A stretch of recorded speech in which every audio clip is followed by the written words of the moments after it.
ዕለት ክልተ ጥሪ በስመ አብ ወወልድ ወመንፈስ ቅዱስ አሃዱ አምላክ። ዕለት ክልተ ጥሪ በዛ ዕለት እዚኣ እቲ ብዓመፅ ደሙ ዝተኻዕወ አቤል ጻድቕ አዕረፈ።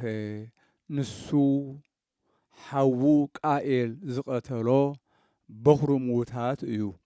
ምክንያት ሞቱ ከዓ አዳም ትእዛዝ እግዚኣብሔር ምስ ጣሓሰ ካብቲ ኣይትብላዕ ተባሂሉ ተኣዚዝዎ ዝነበረ ፍረ ኦም ምስ በልዐ ሞት ኣብኡን ኣብ ልዕሊ ውሉዱን ነገሰ።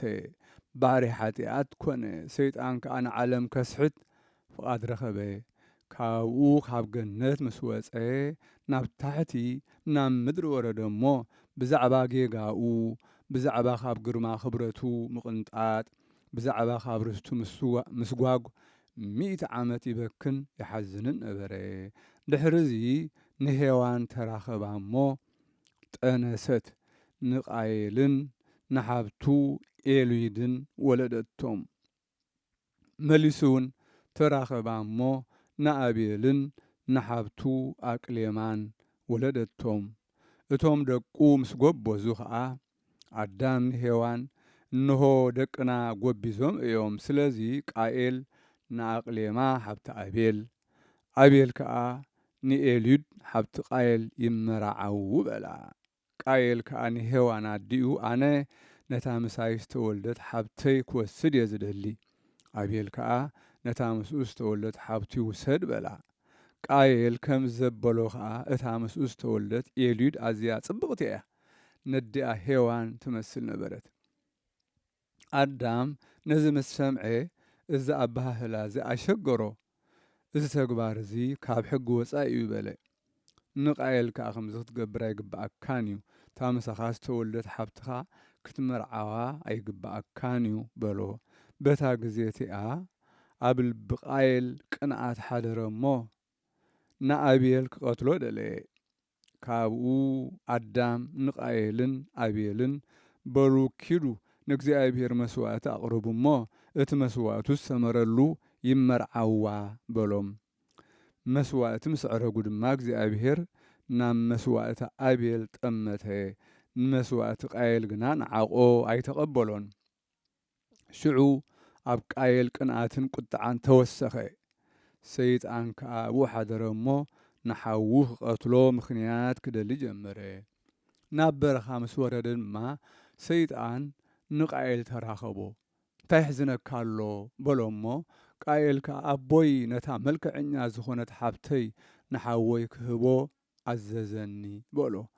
ሰይጣን ከዓ ኣታ ጎበዝ ቃለይ ስማዕ፣ ተንስእ ንሓውኻ ሰዓቦ እሞ ማይ ክሰቲ ከሎ ብእምኒ ጌርካ በሎ ህረሞ፣ ምስ ሞተ ከዓ ንክልቴን ኣሓትካ ትምርዓወን በሎ። እዚ ምኽሪ ሰይጣን ከዓ ንቃየል ባህ ኣበሎ። ንሱ ውሉድ ጥፍኣት ስለ ዝኾነ ብፍትወት ዝሙት ነደደ። ካብኡ እምነ ልዒሉ ንሓዊ ኣቤል ርእሱ ሃረሞ። ሽዑ ኣቤል ብቕንዓት ሰበይቲ ብኢድ ሓዉ ሞተ። እዚ ከዓ እዩ ኣብ ዓለም እቲ ቀዳማይ ሓዘንን ቀዳማይ ሞትን። እግዚኣብሔር ከዓ ብዛዕባ እዚ እዩ ኣብ ገነት ከለዉ ንኣዳምን ንሄዋንን ካብዛ ኦም እዚኣ ኣይትብልዑ ካብኣ እንተበሊዕኩም ግና ሞት ክትሞቱ ኢኹም ዝበሎም። እዚ ቃል እዚ ከዓ ብኣቤል ጀመረ። እግዚኣብሔር ከዓ ንቃየል ሓዉኻ ኣቤል ኣበይ ኣሎ በሎ። ቃየል ከዓ ኣነዶ ሓላዊ ኣቤል እየ በለ። እግዚኣብሔር ከዓ ሓላዊኡ እንተዘይኮንካ ደኣ ስለምንታይ ቀተልካዮ በሎ። እንሆ ቃል ደሙ ኣባይ በፂሓ ኣላ። እታ ደም ሓዉኻ ኣቤል ክሰቲ ኣፍሃ ዝኸፈተት ምድሪ ርግምቲ ትኹን በለ። ንስኻ ከዓ ብኩሉ ዘመን ህይወትካ ፈራህን ደንጋፅን ኩን በሎ። እዚ መርገም እዚ ዘርኡ ብማይ ኣይሂ ክሳብ ዝድምሰስ ኣብ ልዕሊ ቃየል በዚሑን ጸኒዑን ነበረ። እዚ ከዓ ብዛዕባ ደም ኣቤል እዩ። ሄኖክ ከዓ ደም ኣቤል ንሓዉ ክኸሶን ከእውን ሰማዕኩ በለ። ቅድሚ ማይ ኣይሂ ዝነበሩ ኣቦታትና እውን ብደም ኣቤል የምሕሉ ነበሩ። ጎይታና ከዓ ንጸሓፍትን ንፈሪሳውያንን ስለዚ ከዓ ናባኻትኩም ነቢያትን ጥበበኛታትን ጸሓፍትን ክልእከልኩም እየ። ካብኣቶም ከዓ ኣብ መቃድስኩም ክትቀትልዎም ካብ ሃገር ናብ ሃገር ከተሳጉግዎም ኢኹም ከተሳቅይዎም ክትሰቕልዎም ክትቀትልዎም ኢኹም ኣብ ምድሪ ዝተኻዕወ ደም ኩሎም ጻድቃን ካብ ደም ኣብየል ጻድቕ ክሳብ ደም ዘካርያስ ወዲ በራኽዩ ኣብ ማእከል ቤተ መቕደስ ዝቐተልኩምዎ ኣባኻትኩም ክበጽሕ እዩ በሎም። ጳውሎስ እውን ኣብየል ካብ መስዋእቲ ቃየል ዝሓሸ መስዋእቲ ንእግዚአብሔር ብእምነት ኣቕረበ በለ። ብዛዕባኡ ከዓ ጻድቕ ከም ዝኾነ እግዚኣብሔር መስከረሉ ሞይቱ ከሎ ከዓ መስዋእቱ ከም ዝተቐበለሉ ገና ብእምነቱ ብዛዕባኡ ይዛረባሎ በለ። ደጊሙ እውን ኢየሱስ ናይ ተሓዳስ ስርዓት መራሒ እዩ ካብቲ ዝዛረብ ደም ኣብየልን ካብቲ ምንጻግ ደምን ዝሓሸን ዝበለጸን እዩ በለ። ካብኡ ኣዳም ንኣብየል ወዱ ምስ ሰኣኖ ንቃየል ሓውኻ ኣብየል ኣበያሎ በሎ። ንሱ ከዓ ብቁጥዓ ኣነ ዶ ሓላው ኣብየል እየ ኣብ ዘለዎሞ ብምንታይ ክፈልጥ እየ በሎ። ኣዳም ከዓ ክደልዮ ቀልጢፉ ኸደ። ኣብቲ ሩባ ከዓ ሬሳኡ ረኸበ። ክሳዱ ሓቂፉ ከዓ መን ቀተለካ በሎ። እቲ ሬሳኡ ከዓ ቃየል ሓወይ ቀተለኒ በለ። ኣዳም ከዓ ምስ ሄዋን ብሞት ኣብየል 4 ሱባኤ ዓመታት በኸየ። ድሕሪዚ መላእኽቲ ናብ ኣዳም መጺኦም ኣዳም ኣቦ ዓለም ኢሎም ኣበሰርዎ። እንሆ ኣብየል ወድኻ ማዕጾ ገነት ተሳሊሙ እዩ። ነፍሱ ከዓ ከም ቅቡል መስዋእቲ ኣብ እግዚኣብሔር ዓሪጋ እያ። ከምቲ ቀዲሙካ ዝሞተ ከምኡ ድማ ናብ ቅዱስ ቦታ ምእታው ቀዲሙካ ኣሎ በልዎ። ኣዳም ከዓ ነዚ ምስ ሰምዐ ተጸናንዐ እሞ ኣብ በዓቲ ቀበሮ። በረኸቱ ምሳና ይኹን ዘለዓለመ ዓለም ኣሜን። ሰላም ለኣብየል ዘውኩፍ ምስዋኡ እስመ ለልዑል ኣቅረበ በኵረ እምበግኡ ወበእንተዝ ተጽሕፈ በሃበ ሐዋርያት ስምዑ ወበአምሳሊሁ አበው ሰርኡ በኵረ እንስሳ ወሰብ ለአምላክ ያብኡ። ሰላም ንኣብየል ቅቡል ዝኾነ ምስዋኡ ንልዑል ኣምላኽ ዘቕረበ በኹሪ ካብ ኣባጊዑ ስለዚ ከዓ ብሃዋርያት ተጻሕፈ መጽሓፍ ምስክርነቱ መጽሓፍ ስምዑ ብናቱ ምሳሌ ድማ ኣቦታት ሰርዑ በኹሪ እንስሳን ሰብን ናብ ኣምላኽ ከምጽኡ። በዛ ዕለት እዚኣ ኣላኒቆስ ኤጲስቆጶስ ሰማዕትነት ተቐበለ።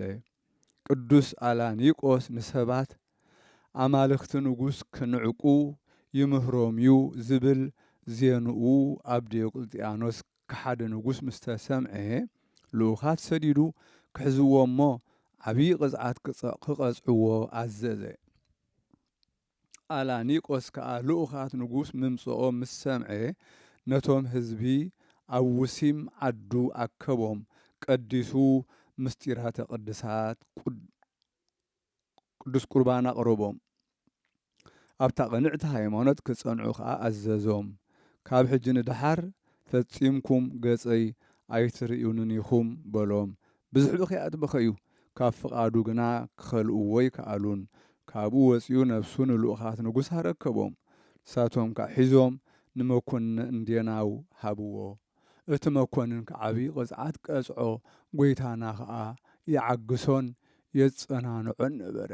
ቀጺሉ እውን ምስኡ ናብ ሃገሩ ወሰዶ። ኣብኡ ከዓ ዓብዪ ቅፅዓት ቀጽዖ ብምቕጽዑ ምስ ረብረበ ርእሱ ክሳብ መንኩቡ ክስንጥቕዎ ኣዘዘ። ከምኡ ከዓ ግበርዎ። ናብ ሃገረ ጡሕ ክሰዶ ኢሉ ከዓ ወሰዶ። ብመርከብ ኣብ ባሕሪ ክኸዱ ከለዉ እዚ ቅዱስ ዕረብቱ ከም ዝበጽሐ ፈለጠ። ካብቶም ዘወርቲ መርከብ ከዓ ንሓደ ምእመን ኣብቲ ወደብ ምስ በጻሕና ምስ ሞትኩ ስጋይ ኣብ ልዕሊ እቲ ጐዱፍ ግደፎ በሎ። እዚ ምስ በሎ ኣዕረፈ። ኣብቲ ወደብ በጽሑ ሽዑ እቲ ሰብኣይ ናይዚ ቅዱስ ሥጋ ኣልዒሉ ኣብ ልዕሊ እቲ ጐዱፍ ኣንበሮ። እንሆ ከዓ ኣመንቲ ሰባት መልኣክ እግዚኣብሔር ዝኣዘዞም መፁ። ናይዚ ቅዱስ ሥጋ ወሲዶም ክሳብ ዘበነ ስደት ዝፍጸም ምስኦም ሓብእዎ። እቲ ዘበን ስደት ምስ ሓለፈ ከዓ ቤተ ክርስቲያን ሃነጹሉ እሞ ሬሳኡ ኣብኣ ኣንበርዎ። ካብኡ ከዓ ዓበይቲ ተኣምራትን መንክራትን ተራእዩ። በረኸቱ ምሳና ትኹን ዘለዓለም ዓለም ኣሜን። ሰላም ለአላኒቆስ ዘስጡጥ መትከፉ በእንተ ኢየሱስ ክርስቶስ ለመኮንን በሰይፉ ምእመናንኒ ቺያሁ እለተሳተፉ ከመአዘዞሙ እስከይትሃነጽ ምዕራፉ በመልዕልተ ወግር ሥጋሁ ገደፉ። ሰላም ለአላኒቆስ ዝተሰንጠቐ መንኩቡ መትከፉ ምንቲ ኢየሱስ ክርስቶስ ንመኮንን ብሰይፉ ምእመናንውን ንእኡ ዝተሳተፉ ከም ዝኣዘዞም ክሳብ ዝህነጽ ምዕራፉ ኣብ ልዕሊ ጐዱፍ ሥጋኡ ገደፉ። በዛ ዕለት እዚኣ ቅዱስ ኣቦ ኣባ አትናቴዎስ ናይ እስክንድርያ ሊቀ ጳጳሳት አዕረፈ። ንሱ ቁጽሩ ካብቶም 16 ኣበው ሊቃነ ጳጳሳት እዩ። እዚ ቅዱስ እዚ ፈላጥን መስተውዓልን ነበረ። በታ ቐንዕቲ ሃይማኖት ጽኑዕ ብኩሉ ኣካይዳኡ ከዓ ጽቡቕ ነበረ። ብጥበቡን ብፍልጠቱን ኩሎም ሰባት ይፈትዎ ነበሩ። ካብኡ ኣብ ሃገረ እስክንድርያ ብስማ ኣዴና ቅድስት ድንግል ማርያም ቤተ ክርስቲያን ሃነጸ። በቲ እዋን እቲ ክርስቲያን ብዘይካ ኣብ በዓትታት ተሓቢኦም እንተዘይኮይኑ ብግልጺ ክጽልዩን ክቅድሱን ኣይኽእሉን ነበሩ። ምክንያቱ ነቶም ከሓርቲ ስለ ዝፈርሁ። እዚ ቅዱስ ከዓ ንብዙሓት ካብኣቶም እናቀባጠረ መሊሱ ቤተ ክርስቲያን ሃነጸሎም። ጥምቀት ክርስትና ከዓ ኣጠመቖም። ኣብ ቀዳማይ ዓመት ሽሞቱ ብድሕሪኡ ሊቀ ጳጳሳት ንዝተሾመ ንብፁዕ ጴጥሮስ ኣጠመቖ።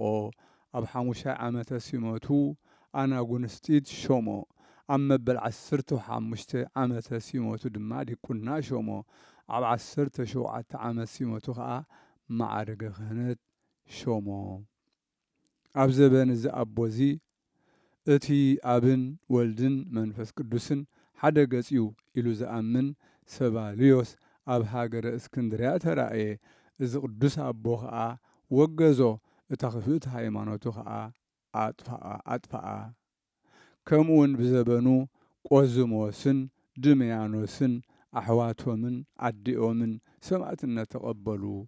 እዚ ኣቦ ጽቡቕ መገዱ ፈጺሙ ንእግዚኣብሔር ባህ ኣበሎ። ኣብ ሽሞቱ 28 ዓመት ምስ ተቐመጠ ብሰላም ኣዕረፈ። በረኸቱ ምሳና ትኹን ዘለዓለም ዓለም ኣሜን። ሰላም እብል እንዘ እነግር ጽድቆ ለሊቀ ጳጳሳት ቴዎናስ ለጴጥሮስ እንተ አጥመቆ ለለበዓታት ጸሎተ ኢይግበሩ በተራህቆ ውስተ አሃተኔ አስተጋባአ ደቂቆ በስመ ማርያም ድንግል ማይፈደ ነዲቆ። ሰላም እብል እንዳነገርኩ ጽድቆ ንሊቀ ጳጳሳት ቴዎናስ ንጴጥሮስ ዘጠመቆ አትናቴዎስ ማለት እዩ። ኣብ በዓትታት ጸሎት ከይገብሩ ብተራሕቆ ኣብ ሓደ ቦታ ኣከበ ደቂቆ ብስም ድንግል ማርያም ኣዳራሽ ነዲቁ። በዛ ዕለት እዚኣ ነዴና ቅድስት ድንግል ማርያም ኣብ ደብረ ኣባ ሲኖዳ ቤተ ክርስቲያና ዝተመረቐሉ ዕለት እዩ። ጸሎታን በረኸታን ምሳና ይኹን ዘለዓለም ዓለም ኣሜን። ሰላም ለቅዳሴ ቤት ህቺ እንተተሃንጸት እንግዳ በደብረ ኣባ ሲኖዳ ማርያም አዝዚ እያንጌጊ በፍኖተ በዳ ጽድቅ እቺ ወብርሃን እቺ ቺያየ ይሰዳ ውስተ መቅደስ እቺ ዘባህሪ አምዳ። ሰላም ንቅዳሴ ቤትኪ ዝተሃንጸት ሃንደበት እንግዳ ኣብ ደብረ ኣባ ሲኖዳ ማርያም አዝዚ ከይዕነኒ ኣብ መገዲ ምድረ በዳ ጽድቅኽን ብርሃንክን ንኣይ ይሰዳ ናብ መቕደስኪ ዝጸበቐ ኣዕኑዳ በዛ ዕለት እዚኣ 1600 ነፍሳት ምስ ፊላታዎስ ሰማዕትነት ተቐበሉ። ከምኡውን ነታ ተርጓሚት ሕልምን ነቢይትን ሳቤላ ጓል ሓርቃላስ መዘከርትኣ እዩ። በረኸቶም ምሳና ይኹን ዘለዓለም ዓለም አሜን። ሰላም ለሳቤላ ፈካሪተ ህልም ተስዓቱ ጠቢባነ ሮም ላቲ ሶበ ህልሞሙ ከሰቱ እንበለ ልዑል አምላክ ለዘበሰማይ መንግስቱ አህረመቶሙ ለህዝቡ ወለመኳንንት አበይቱ ለንጉሰ ምድር መዋቲ ኢይስግዱ ለቱ።